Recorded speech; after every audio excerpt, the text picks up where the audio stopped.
Okay, so here we are in lesson 10.5, and we're going to be talking about more about angles and arcs in circles. So there's actually 4 different ideas in this section, and each one has its own spot within this note-taking worksheet. And so the first idea that we're going to run into is right here with this Theorem 10.14. So tangents and intersected chords theorem. And what this is saying is if you have a tangent line, and what a tangent line is, just as a reminder, is this line down here that just touches the circle one time. So it grazes the circle just once right there at A, and then does not intersect the circle again.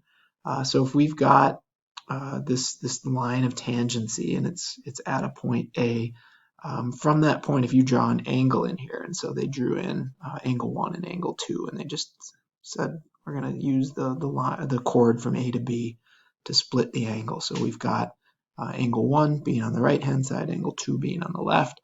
And what they're saying is that angle 1 is half of the arc. So the idea is, let's say, for an example, that this arc were 100 degrees. Then angle 1 would be half of that arc length. So angle 1 in this example would be 50 degrees.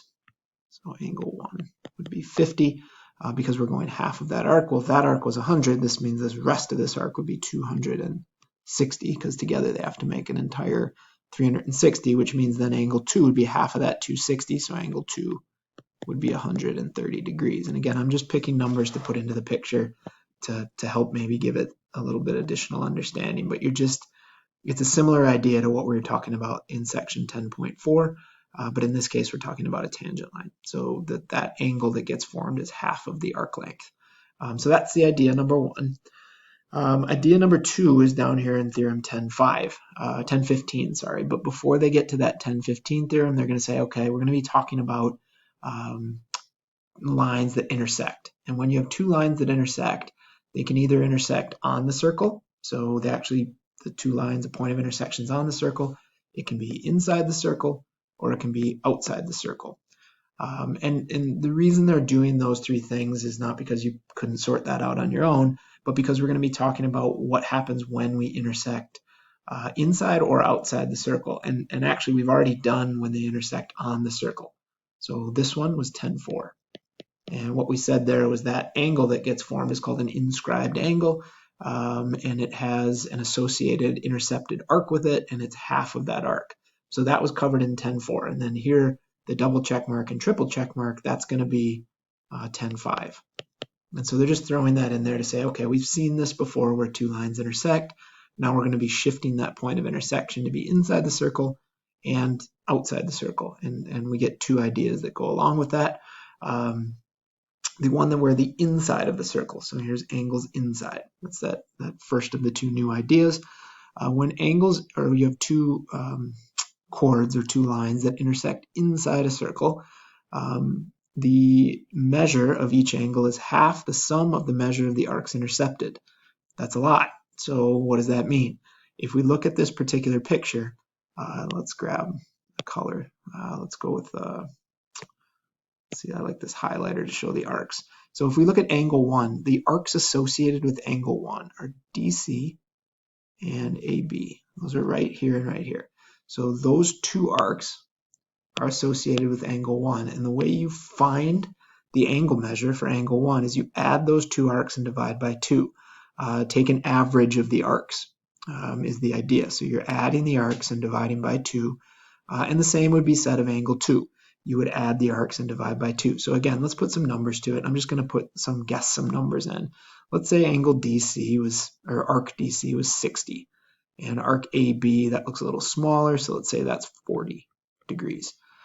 If we want to find angle 1, what we're going to do, and again, I'm just putting numbers to it so you can see what's happening. So if we want to find angle 1, what we're going to do is we're going to take the 60 and we're going to take the 40 and we're going to add them together and divide by 2. Or multiply by a half. That's the same as dividing by 2. So 60 plus 40 is 100. Divide that by 2. And in this case, then angle 1 would be 50 degrees. And that's this first idea. When you have angles that meet inside, you're going to look at the 2 associated arcs that get inscribed on either side. and you're going to add them together and divide by 2. So that's when the angles are inside. So inside, we add. Inside is addition. Outside, when you have two that meet outside, you can see that in each of the cases, we've got one case, two cases, three cases, we're going to have subtraction. So when we meet outside, we get subtraction. So inside addition, outside subtraction. When you have two lines that meet outside, they can either meet outside and you have one chord, so it cuts through at two spots, and then one tangent line. You could have two tangent lines where they each just touch at one spot, or you could have two chords where they cut through and form two chords. So they're just showing you three different ways when you get the point of intersection outside the circle that you could send the angles through, either touching the circle or send it actually through the circle. So what we've got here are three different scenarios, but you can see the equation's the same for all of them. To find that angle that's sitting out there, whether that be angle 1, angle 2, or angle 3, you're going to take the two arcs that get formed, subtract them, and divide by 2. So in the previous example where it was inside, we saw we added and divided by 2. When we're outside, we're going to subtract and divide by 2. And again, I'll do my little highlighter color. What that means is I've got two arcs that we're looking at. So say we're looking at this last one. I've got arc XY and I've got arc WZ that are getting used. You're going to take that big XY arc, subtract the smaller WZ arc, and divide by 2. And that gives you the angle measure for 3. So let's put some numbers to it. Let's say on this one, XY, let's say that was, let's use our 60 and 40 again. Let's say that's 60 and let's say WZ is 40. I'm not saying that's exactly what they are, but let's just say that's what they are. Then if we're going to use this equation, then we'd say, okay, well, let's take our 60, subtract 40, and divide by 2. So again, the previous one we added, here we're going to subtract. So 60 minus 40, that's 20, divided by 2, that would tell me my degree measure for angle 3 is 10. And again, I'm just putting numbers to the problem. These don't come with the problem. I'm just saying if we were to use numbers, this is what that would look like. And we'll do some examples here in a couple of minutes, but this gives you an idea as to what's going on. And in each of these, you're getting that same thing, where you're getting a big arc, subtracting out a smaller arc, and then dividing by 2.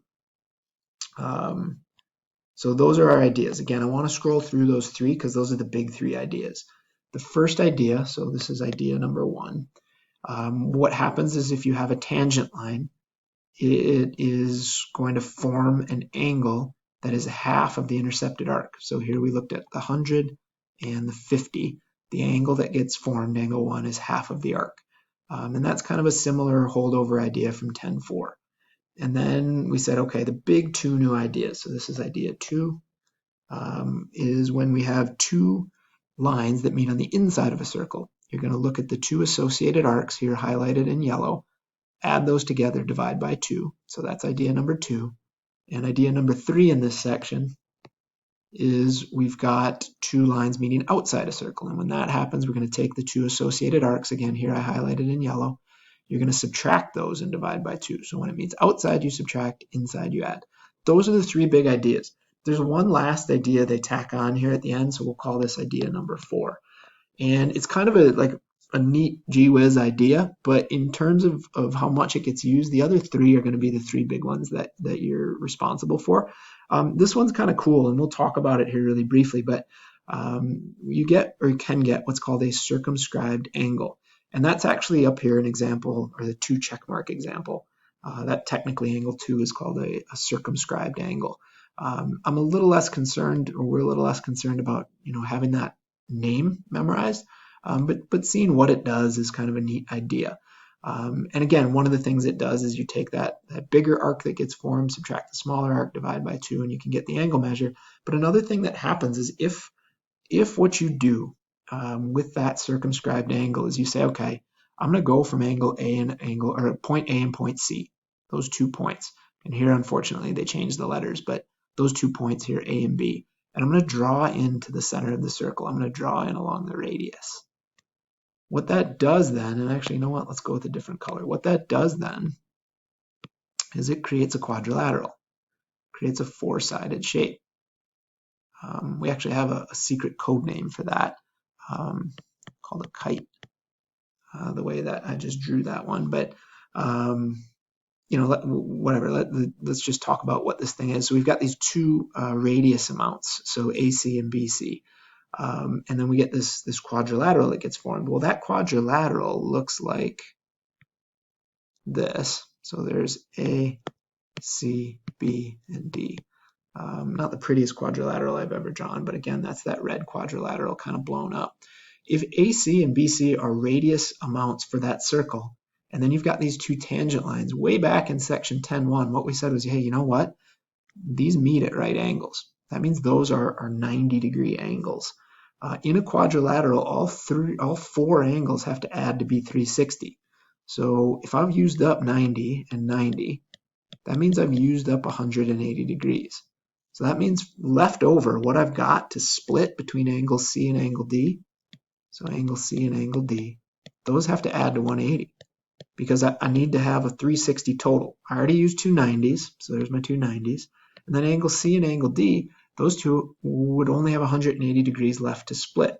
That's what this is saying. It's just saying it in a slightly more confusing way. It's saying this outside angle, ADB, so that's D, is 180 minus the inside angle. The inside angle is C. Another way to say that is just the two angles together add to give you 180. Because you could, the idea here is you could add both sides, ACB. So you could add that here. And then what that's saying is these two would cancel. You just have 180. That's saying these two, when added together, would give you 180. And I think an easier way to think about this, and I think this particular note sheet makes it a little more challenging than it needs to, is just, hey, you've got a quadrilateral. You know two of the angles are 90. That means these two other missing angles have to add to be 180.